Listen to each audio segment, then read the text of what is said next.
Welcome to the first ever Suttie Mortgage Show.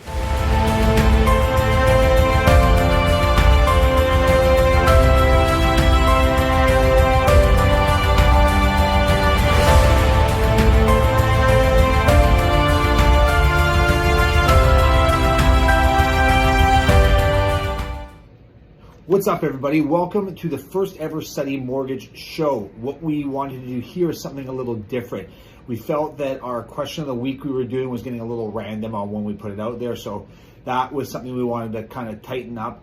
And then also, normally, and I will continue to put out like facts that come in as they're urgent or as like timely mortgage news, but we thought this would also be a good place to recap anything big happening in the mortgage industry. And then finally, we're going to talk a little bit about some of the deals we work on, and that way it gives everybody a handle on what exactly we do. And further to that, what I'm hoping for is every once in a while we're going to hit somebody that doesn't know and they're in a situation, all of a sudden we can kind of really get to them and think, oh my goodness, they could help me as well. So that's what we're going to do. I'm pumped to get the first one off the ground. I'm hoping that it will get better as time goes on, maybe even throw in some interviews with people. So love to hear your comments as we go on, but let's get right after it. So the first thing we want to talk about is what the big news was in the mortgage industry that week, and that was the stress test. We capped that off in a video couple days ago when it first happened. But what the government has done has decided to alleviate the stress test a little bit. The stress test today is based on one of two things, whatever one is greater. So whatever rate you're being offered, so in a lot of the cases today it's around 3%, that rate plus 2, so that equals 5. So that would be the rate we would maybe have to use to qualify you. The other option is to use the benchmark rate, which is set by the Bank of Canada. That rate today is 5.19. So today, we would have the choice of qualifying you at your rate plus 2, so 5, or the benchmark rate, 5.19, so we'd have to use 5.19. Then what they're going to do now moving forward is take the rate of you're going to get, so 3 plus 2, or they're going to take a median rate of all the insured mortgages that is done in a given week. So we would ballpark that at potentially maybe 4.89, somewhere in that region. So we got to figure out where you would fit in, 5 or 4.89. It would probably be 5. So what we want to do with that now is it alleviates what you can qualify for. It makes it a little bit easier. We figure the net effect will be probably about 2 to 3% in your purchasing power. So what we think this is going to do is if you're getting a mortgage for about $500,000 today, that's your max. It'll probably take you a little bit further to about 520, maybe 515, somewhere in there. So not a massive improvement, but what we really like about it is that as a consumer, it gives you guys a little bit more purchasing power, maybe that just that place with a suite, something like that. In our world, what we like about it is that now it's tied to something a little bit more timely because it's based on the rates of a given week. And it's also tied to ensure a median rate across the board. So it's not just one arbitrary number. So I think it's going to be good, not earth-shattering to change the world, but it's going to be good. So we're pumped about that. That was the big news. Other than that, it's pretty standard. What we're seeing in the market is things are starting to pick up. We're seeing for example, in our market, we've seen Vancouver really pick up. We're seeing no subject offers. We're seeing 2-day subject removal. So things are going to pick up, and historically, as the market goes in southern British Columbia, it starts in Vancouver and works its way out. So I think that's a real positive sign once what's going on in housing right now in the BC market is we're starting to see things speed up. So that's awesome. The clients that we help this week, this is something that I thought would be really cool to bring to you guys, is who are we helping and how can maybe that relate to you.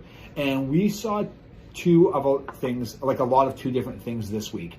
The first thing we saw a lot of is that bit of an older community that has a house that they've already paid off, been there for a while, or have no mortgage, and they want to move somewhere else. They're looking at retiring to the interior. Some people are looking to go in the island. And then the other one we saw is downsizing just to move closer to the kids. But the challenge they have is they don't really want to sell their current place until they've 100% found the next place they're going to. So they have to prepare themselves, well, what if we carry them both? And the common theme between these two is the income. Most people are on pension and don't even qualify for a significant mortgage, especially one to carry two places. So we have solutions for that. There's a bunch of different ways of looking at it, but we have some ways that we can secure some financing. You can actually carry both places for a short period of time. The longer you go, the more you're gonna have to pay, but we can do it for a couple months. And then that way it makes the transition a lot easier. So if you yourself, maybe your parents, anyone you know that's struggling about how to make that transition, we've seen that and had a lot of success with that. The other thing that's on a huge uptick right now is pre-approvals, and that's a sign of the market heating up. People are out there starting to look, and it's really starting to pick up quickly. So pre-approvals, to be perfectly upfront with you, don't do a lot in terms of rate. In the course of the last 10 years, the rates have been incredibly consistent, right? Like, they don't fluctuate a ton. But the real power in that pre-approval is the qualification part, sitting down with a professional that looks over all your documents and make sure you can actually qualify for something and look with confidence. Because if you go and get pre-approved anywhere and they don't look at documents, then it's not worth anything. You won't know what a lender's really gonna think about your income, your down payment, and all that stuff. So we've been doing a lot of that pre-qualification, so when people go out, they're confident they can get whatever they're making offers on.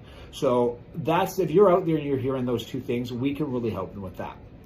So finally, let's wrap the show up with the question of the week. And the question of the week is, what are the different types of lenders that we use as mortgage brokers? That's an awesome question, right? Because there is a wide variety, and sometimes there's actually a little bit of misnomers of what they are. So really, I boil it down to about 5 different areas, 5 different types of lenders, grouping 3 of them in one. So what we have is what we call the A category, and that is your big banks. Everyone knows those guys: RBC, Bank of Montreal, CIBC, Scotiabank, TD. Those are the big 5 banks in Canada. Pretty straightforward in what they do. They have a kind of a box of who they lend to, and really don't get a lot outside of that. Number 2, we have credit unions. So those, very much like banks, are big organizations, take a lot of money on deposit, do a full service banking system. The biggest difference between credit unions is obviously their size versus the bank. They're not as big, but they're also more geographically located. A big thing about credit unions is they're provincially regulated, not regulated by the Bank of Canada. So sometimes that dictates how rules go and where credit unions fit in. So great partners for us are credit unions. The next one in the A category is what we call monolines. And monolines are called monolines because they offer one product: mortgages. So unlike banks and credit unions that offer checking accounts, RSPs, mortgages, like everything, these guys only offer mortgages. I would say really competitive on rate, so they're always in that A category. But I would think one of the biggest advantages that we see with monolines is, number 1, speed. A lot of times they operate a lot faster. They don't get bogged down with like day-to-day banking stuff, so they can operate a bit faster. But the other part is a mortgage broker, where I like monolines the best, is the customer service side. As all my clients know, we do a lot of ongoing customer service. And if you ever want to do anything to your mortgage, change the payments, make a lump sum, run numbers, you have to go into the branch with a credit union and a bank. You have to deal with people there who typically, honestly, at that front hill might not know anything about mortgages. With monolines, they allow us to always be up to date on your information. We can call in, make a lump sum, do all that stuff for you guys. So it really allows us to offer a higher level of customer service by using a monoline. So those are the 3 A's: banks, credit union, and monolines. The next category I call an alternate lender, and those are guys that get a little bit out of the box. So we use them when the self-employment is really challenging. Like, if it's okay, we can deal with it on the A side, but every once in a while, if the income's like really written down, it's a really odd income, if the credit's a little bruised, when we have to get a little bit out of the box, alternate lenders are really great. Typically a bit higher in rate, a little bit of a fee, but often a great solution, especially to get you from point A to point B. Maybe you will need just a year to fix your credit, so you can sit with that alternate lender, and then we move you to the A side. The last lender is private lenders.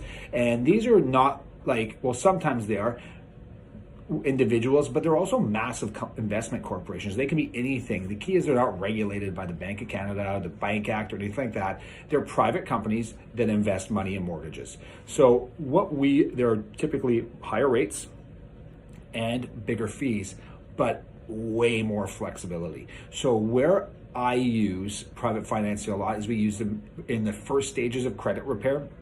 If we have some credit that's really damaged, we start there to get things caught up, get it consolidated before we maybe move into an alternate or go straight to A. So they're really good for that. They're really good if the income's a huge challenge. We have some people that write off a ton of stuff. Maybe they're in a transitional place and job and they need a little bit of money, so they're great for that. And the other place that I love using private financing is construction. I find them really effective. The biggest advantage I find in construction with private speed, if you do construction financing through a bank, and you want to take out a draw, it usually takes, anywhere from 2 to 3 weeks to get that money. Whereas with a private lender, we can usually have it within 2 or 3 days. So awesome solution for the construction side.